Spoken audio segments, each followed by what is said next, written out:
Hello and welcome to today's lesson about carbohydrates. Hopefully you can see this all. Don't worry, we're going to go through it all in detail, one by one, and hopefully give you a bit of a crash course in carbs, a bit like we did with protein. We're going to start off with good proteins, bad proteins, good carbs, bad carbs, when to use them, when not to use them, how you can do it through supplements or how you can do it through solid foods. And what the difference is. So bear with me. Hopefully I'm going to make this nice and clear and concise for you.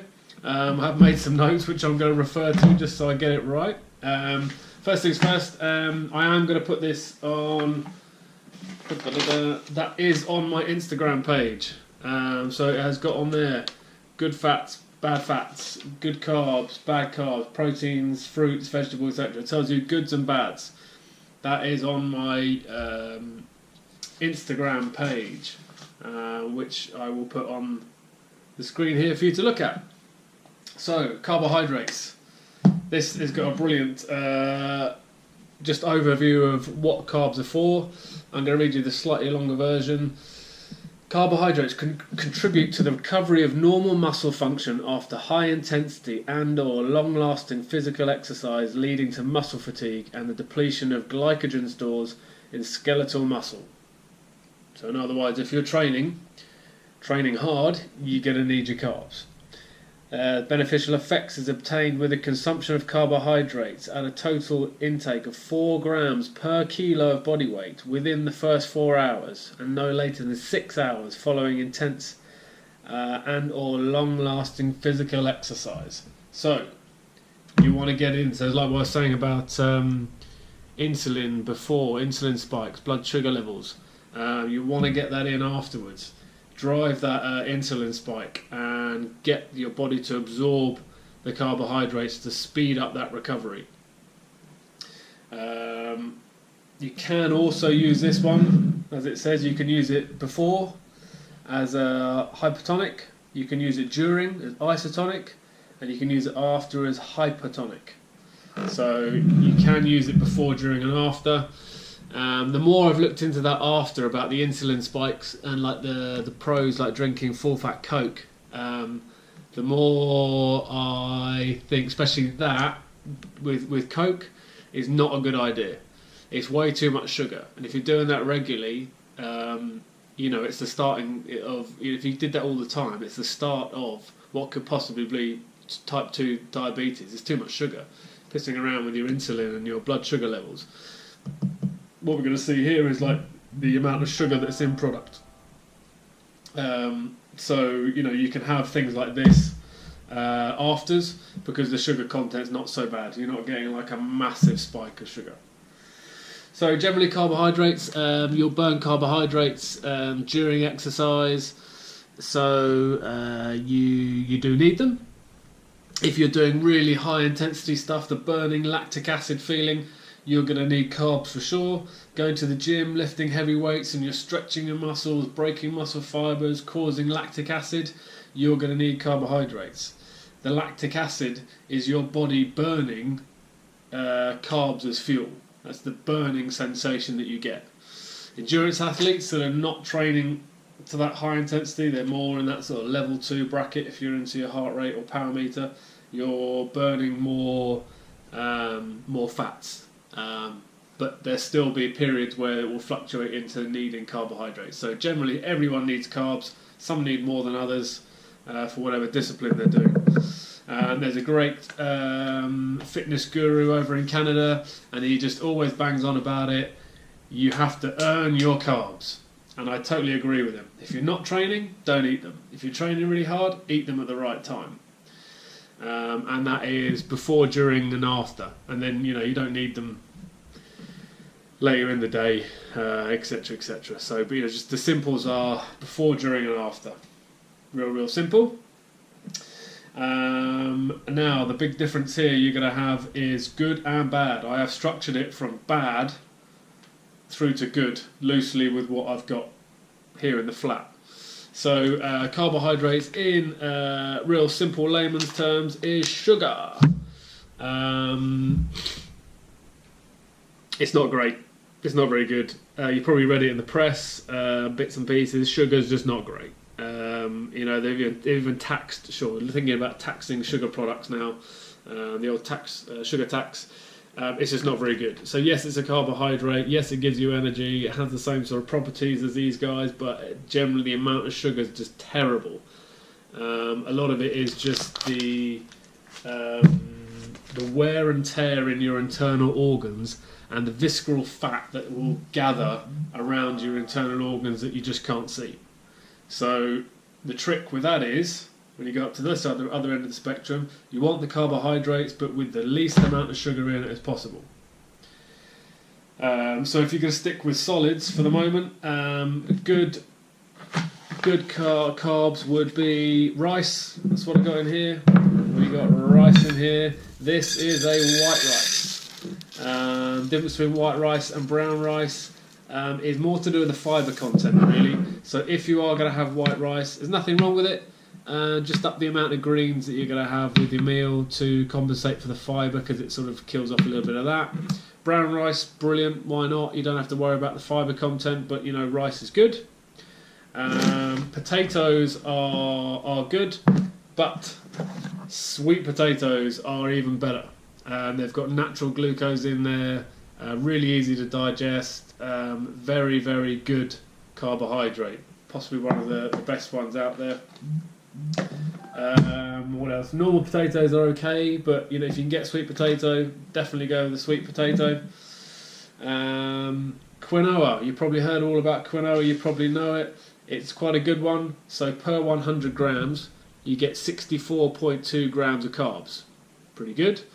And you only get 7 grams of sugar. Excellent. Plus you get the added bonus, it's got a bit of protein in there as well. So that's pretty good. Same with rice, it's got a little bit of protein in there as well. Other good ones, I just go, oats. Some people go organic, steal old rolled oats, etc., whatever. It's oats. It's a very, very good source of carbohydrates, and it's got very low sugar. So here we go, per 100, 60.4 grams of carbs, 1.5 grams of sugar. So that is absolutely bang on. You're getting the carbohydrates, but without the sugar. Similar to that, similar to quinoa. That's terrible. Won't even that'll be 100 grams and 100 grams of sugar. So let's just put that aside. Sports supplements. Happy with all this? We're all okay with that? Any questions? Fire them across. Just gonna put that aside so we can see a little bit better. So now the clever thing with sports supplements is what they do is they find you refined carbohydrates or complex carbs, as they like to call them, and the clever thing is you take the carbohydrate and you manage to strip away the sugar and you're left with the goodies, which is why if you can get it out of natural foods like oats and rice, sweet potato, brilliant. Sports drinks work because you want to have this in a bottle on your bike or in the gym, and you can take it with you, and it's nice and easy to drink. And per 100 you're getting in 78 grams of carbohydrate, 27 grams of sugar. So it's still a little bit high, but I'm going to explain why. Same with this, you want a post-workout, you want to get that carbohydrate in there to speed up the recovery and help with muscle fatigue. So they're very cleverly, they'll put a blend in here along with the protein, etc. So this packs in a decent amount of carbs, 55 grams of carbs, only 9.5 grams of sugar. Fantastic. This, by the way, if you are a big athlete, not big as in weight, but if you're a lifetime athlete that's training 5-6 times a week, hard sessions and need recovery, don't be put off by the name. I know it's terrible. They know that, but this was the first product they ever made 20 years ago.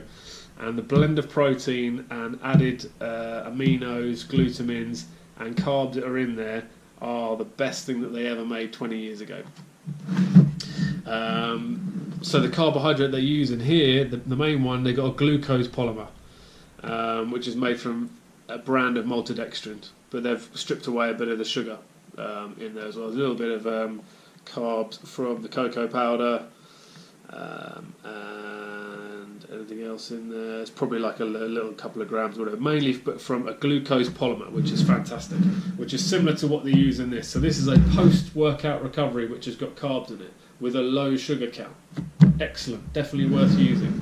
This is a pre and during workout sports drink. And it's predominantly made of carbohydrates, and they use a mixture of what they call hypercarbs, which is a glucose polymer, so it's the same as that one there, and a crystalline fructose. So fructose is like sugars that you find in fruit.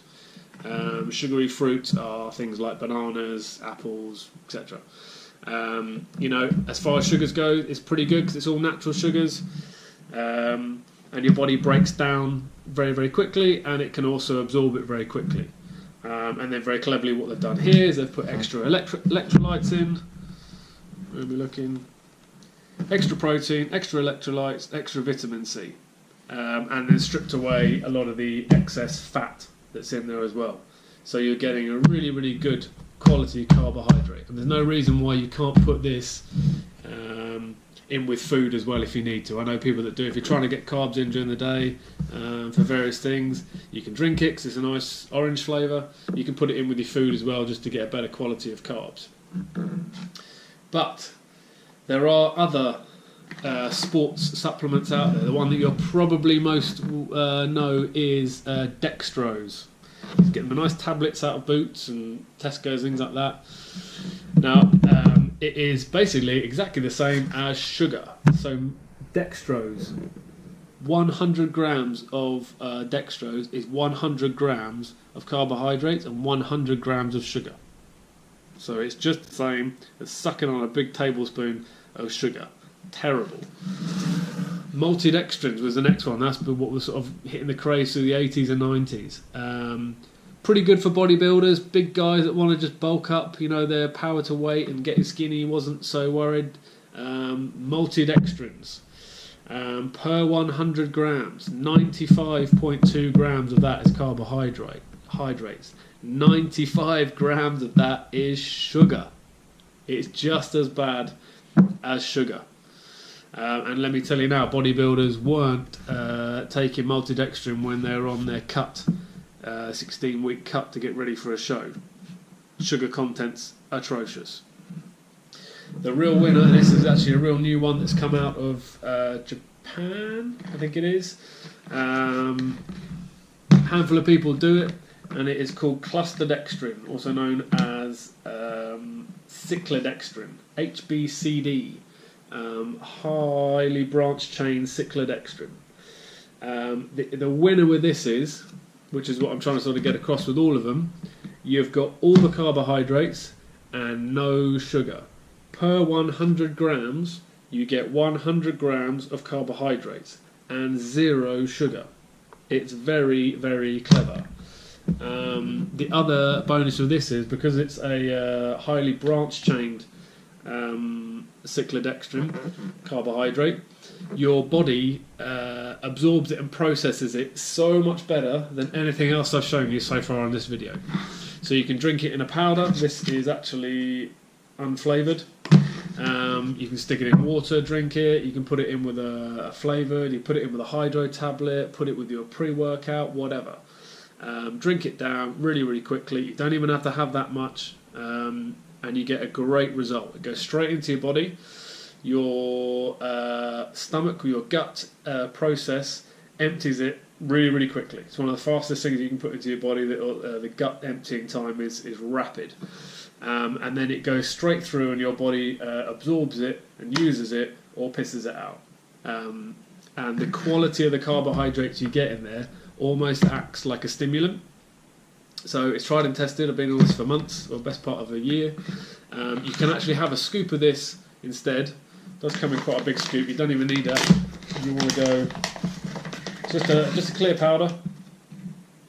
If you had half a scoop of that before you did like a 1 hour gym session or turbo session, I guarantee you'd get the same results as if you smacked down 200-300 milligrams of caffeine.